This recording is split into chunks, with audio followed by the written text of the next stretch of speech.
programang ito ay rated SPG. Ito ay bawal sa may sabog, putok, at maitim ang gilagid. No approved therapeutic claims.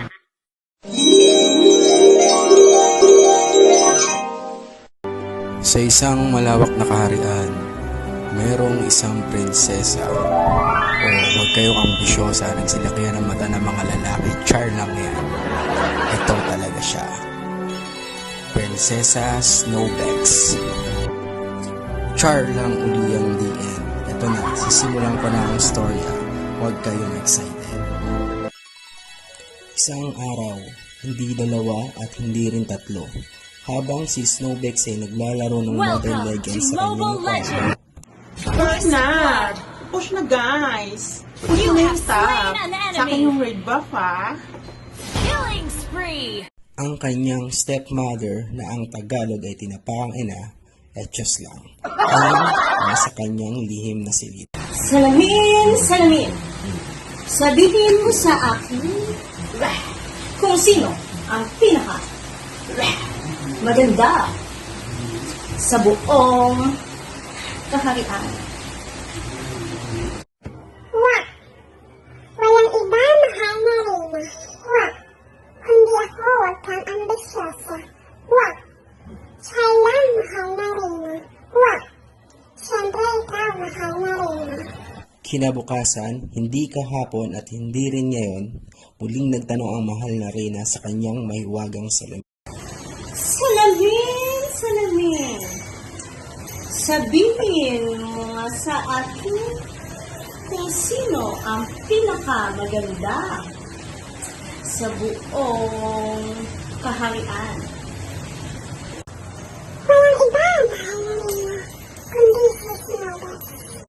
Hindi ito maaari. Nagalit ang mahal na Reyna at pinablatter niya ito sa pinakamalapit na barangay. Charot lang. At hinanap nito si Snowbex samantalang habang naglalakad at kumakanta si Snowbex sa kagubatan, may nakita siyang isang thunders na babae. May thunders? Sa'yo na itong apple at yung kainin. Salamat, Thunders. Gutom na kasi ako eh. Kasi tagal na namin hindi nakatanggap ng second dancing ng sap. At biglang nahimatay si Snowbex. Nang kagatin ng apple dahil iPhone na apple pala yun. Nawalan ng malay si Snowbex sa kanyang kasyungahan. Samantala, may 7 dwarfs na Kimberloo na naglalakad sa kagubatan ng dating bataan ni Cinderella. At kanilang napansin si Snowbex na walang malay. Anak pa, Beshi. Broken si Baklang Bex. Shoot up! Prank yan! Good item ko, mga Bex! Mga Bex, tara, tulungan na natin.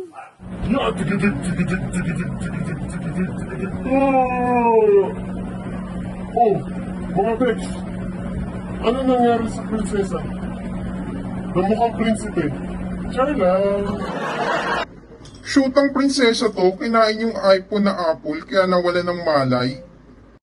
Sige, hahalikan ko ang prinsesa. Baka sakaling magising siya.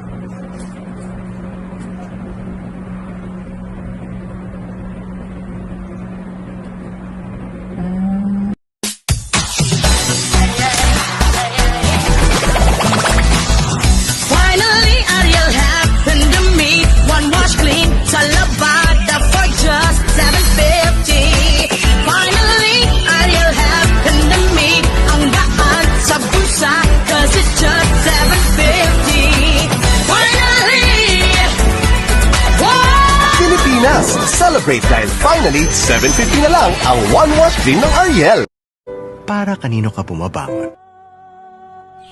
Ako?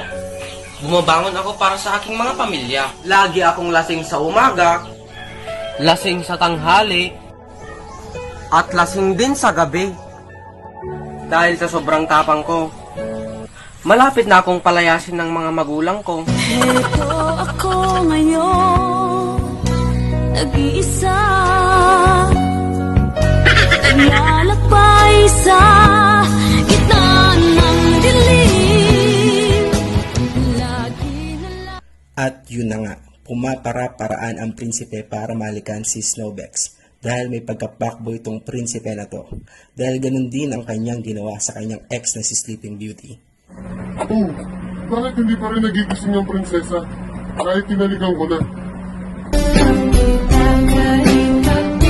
At yun na nga, tuluyan nang nawala ng malay si Snowbex dahil ang iPhone Apple na kagat niya ay galing palang Wuhan, China. Hindi kita malilimutan. Hindi kita pababayaan. Moral lesson ng kwentong ito ang Snowbex at itong dwarfs na Kimberloo. Walang forever. Char lang. Nag-uulat. Gas Abelgas. Sim o the Crowd Cooperative.